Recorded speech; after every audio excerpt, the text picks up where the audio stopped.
The Indian government's drug regulatory body, the Central Drug Standard Control Organization, is considering stricter controls on hormonal contraceptives, including emergency pills.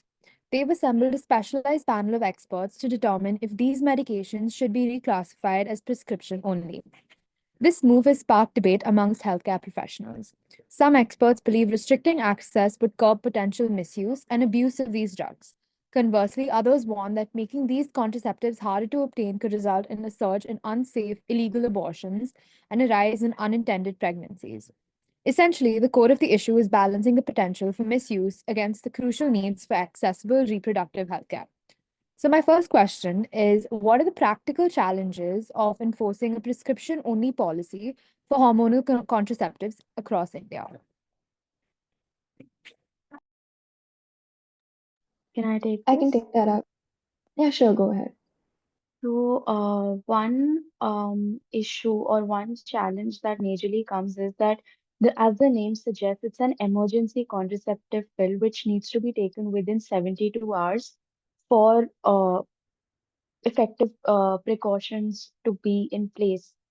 However, most people in India, especially like with the stigmas around unwanted pregnancies, it's really difficult to get a doctor in contact within that time period. So it's not really going to be effective when you're not able, when you mandatorily have to provide a prescription to your pharmacist to get an emergency contraceptive pill. So it's going to be a misnomer in that sense. I think not only seeking it in time, but a lot of women, especially from marginalized communities, might not have the financial abilities to actually seek a consultation. So, over the counter access really removed the need for any third party involvement. So, enforcing such a prescription requirement could actually lead to unwanted pregnancies and unsafe abortions. I feel like another issue when we try to bring in regulation like these is that we often tend to overlook the awareness of the population regarding the other contraceptive choices. Like the problem is that other contraceptive choices, whether you think of long-term pills or like uh, barrier methods, etc., etc., if like research has shown, which has actually been conducted by the like NFHS, it shows that families or like partners have shown a reluctance to use those form of contraceptives. So as long as there is no awareness regarding how other contraceptive methods are beneficial or should be used, if we start regulating emergency pills, then that may in the end lead to people using no contraceptives at all instead of promoting them to use safer contraceptives. And that will in the end lead to more unwanted pregnancies, unsafe abortions, or like just the underground selling of such pills. Adding on Also, to something to consider is that how in India we don't really have like an appropriate doctor to patient ratio. So it's not guaranteed that every person who's, seeking a pill is going to get access to a doctor. And number two, when you place the chance of you getting a contraceptive at the disposal of a doctor, you are ultimately at their disposal, whether they decide through their own norms and moralities, whether you should have access to a pill or maybe you should go through with the pregnancy, which obviously, given the society we live in and given the push for women to not go through abortions and rather, you know, take just have the baby because, it's killing of child. I think it keeps a huge portion of women at just the disposal of what a doctor would think. Yeah, adding on to what everyone has said, one more barrier that comes into my mind is that, especially in rural areas, most of the healthcare centers are located very far away. So, within the 72-hour time limit for a person to go consult a doctor and then get a prescription and then go all the way to a pharmacy and get the contraceptives is definitely something that would be a huge barrier.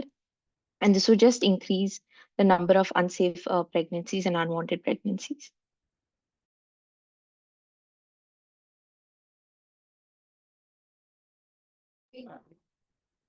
Okay. My next question is, How do cultural and social norms in India influence the debate surrounding access to hormonal contraceptives?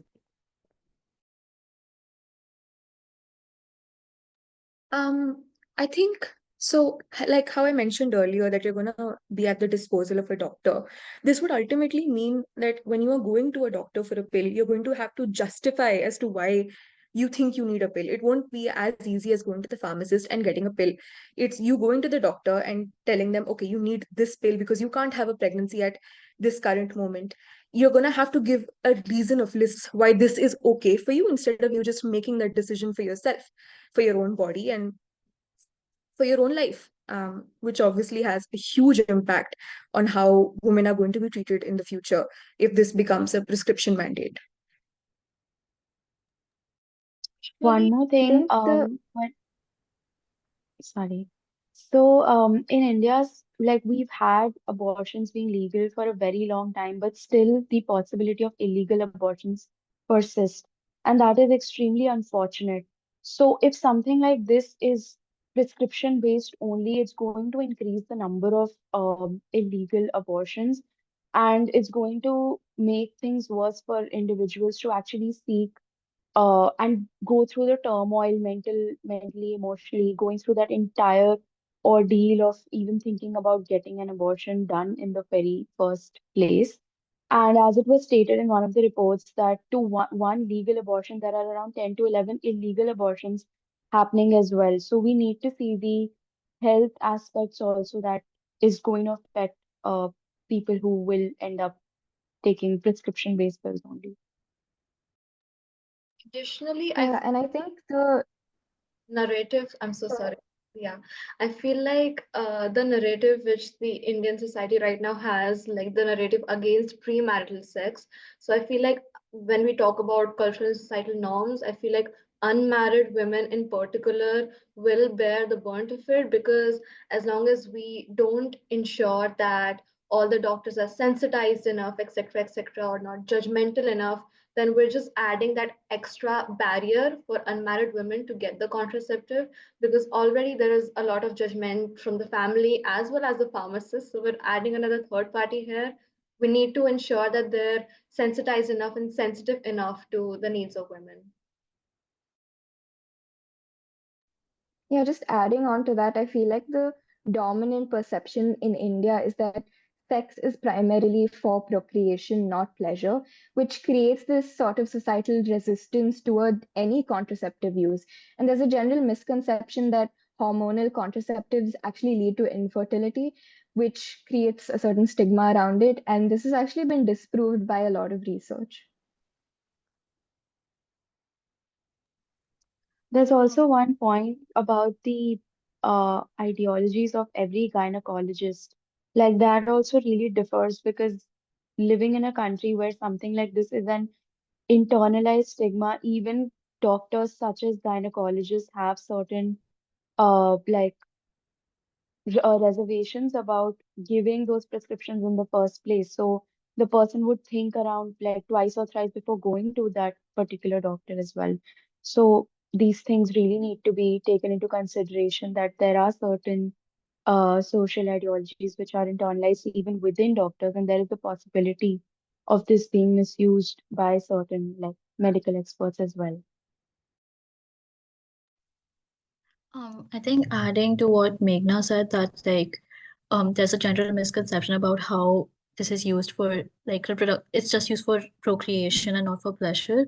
A lot of religions and conservative groups in India also view emergency contraceptives as just promoting promiscuity. And I think that also limits the kind of limits the supply and the availability of contraceptions, which also plays like a huge role in morally opposing the use of them.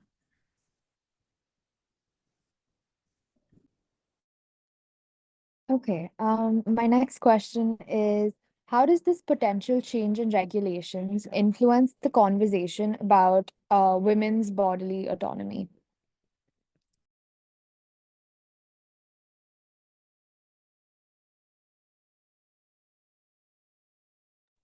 Yeah, so I feel like in India, women already disproportionately bear the burden of family planning. So, emergency contraception being allowed over the counter was a small step by the government to really ensure that women have more autonomy and agency over their sexuality and fertility. So, any change in regulations takes that agency away.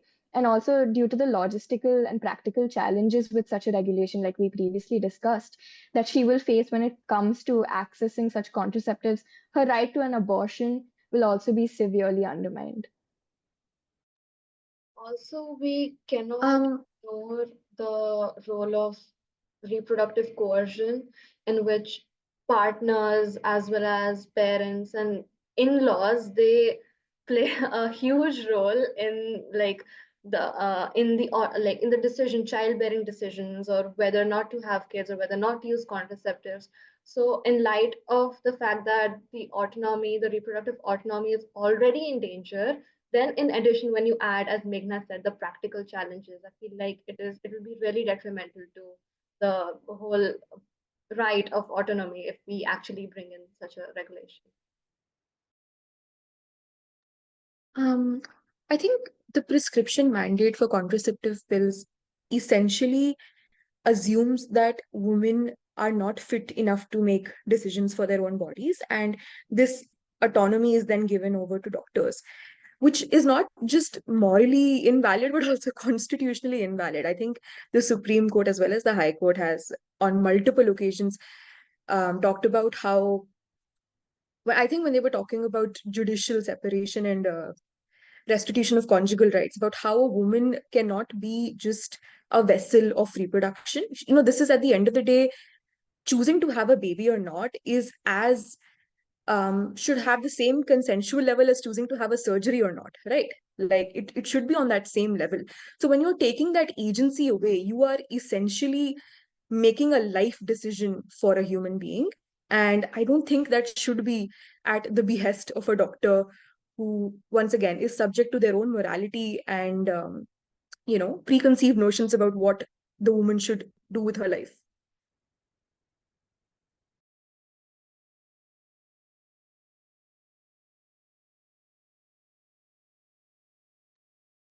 Um, I think just to like add on to what everyone is saying, I think in general, like when we look at like India's past stuff, we've associated women with property. And I think in light of things like, as Gauri said, restitution of conjugal rights, when you look at issues like marital rape, I think it's a very jarring reminder that maybe we've not moved so far ahead of, placing women at the level of property. And I think issues like this or changes like this really reinforce that like there are still gaps in our system and there are still gaps in the way we look at women's autonomy and like what that truly means coming into the 21st century. So adding on to sorry, I mean my next question is how does the potential risk of misuse of hormonal contraceptives compare to the documented risks associated with unsafe abortions?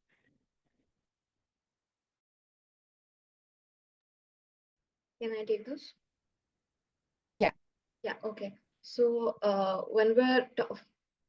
when we think of what we mean by potential misuse, I feel like a lot of it is the concern regarding health as an overuse. We're worried that due to lack of knowledge, like women may use, it's recommended that in one menstrual cycle you use an emergency pill only once, because again it is considered to be a last resort. And if you use it multiple times, which many women tend to do because of again lack of other options or lack of knowledge, so that leads to a lot of like it messes up with your menstrual cycle, it messes up with your health, it causes you a lot of pain, headache, nausea.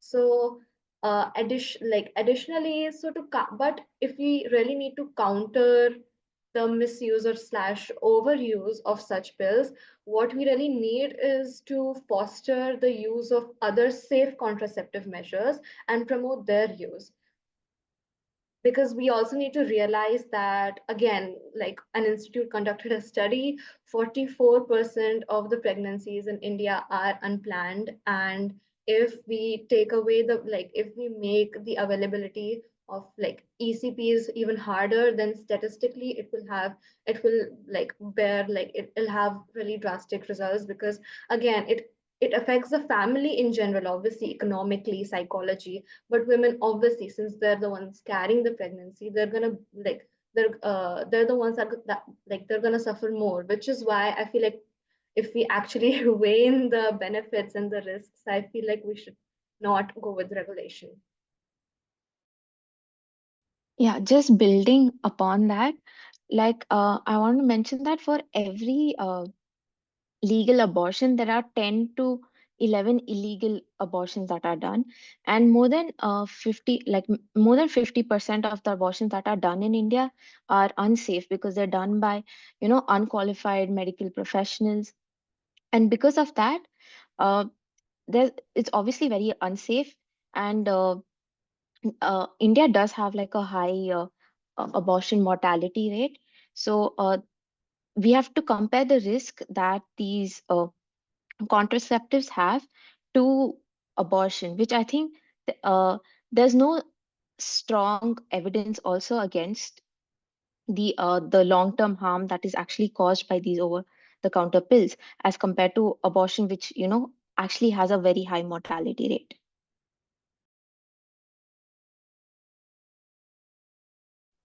Yeah, and I feel like it's important to note that research also confirms that emergency contraceptive availability does not necessarily increase risk-taking behavior, but instead it just helps prevent unintended pregnancies, especially for young women. So, yes, the risk of misusing hormonal contraceptives are very minimal when compared to the dangers of unsafe abortions.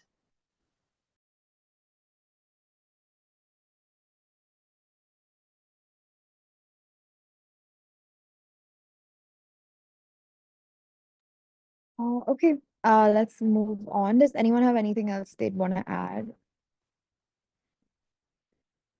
Okay. What are the best practices from other countries that India could consider when formulating its policy?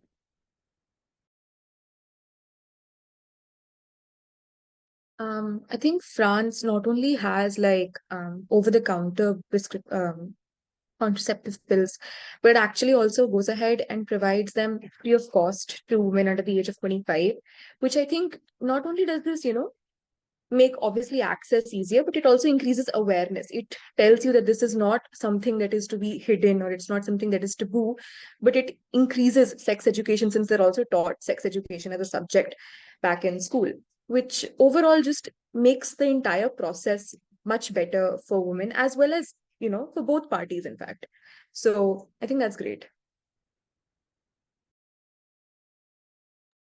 I feel like if we're talking about other countries and international standards, like while formulating its policy, we should also realize that even the World Health Organization has recommended that such pills be made like available without such prescriptions. And what exactly we need is just an awareness regarding the side effects of these contraceptives. Like according to a study conducted by the All India Institute of Medical Sciences, like when women are properly made aware of the side effects of ECPs uh, upon their regular or excessive use, like the study shows that women actually then choose to go for other safer contraceptive measures, and that comes from the awareness of the disadvantages of ECPs and the advantages of safer contraceptive measures. So considering the fact that we have the WHO recommending that, oh no, don't put such a restriction, and we have proof to like that it's actually the knowledge or the awareness which is the problem, then I feel like what we actually need is just greater awareness and like greater availability of safer measures.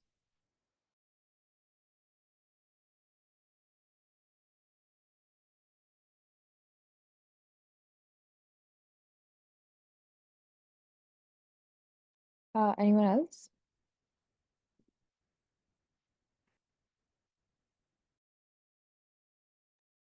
Okay, so I think what's important to note is amidst obviously Roe v. Wade and like the pro-life, the pro-choice debates have been, they're very recent.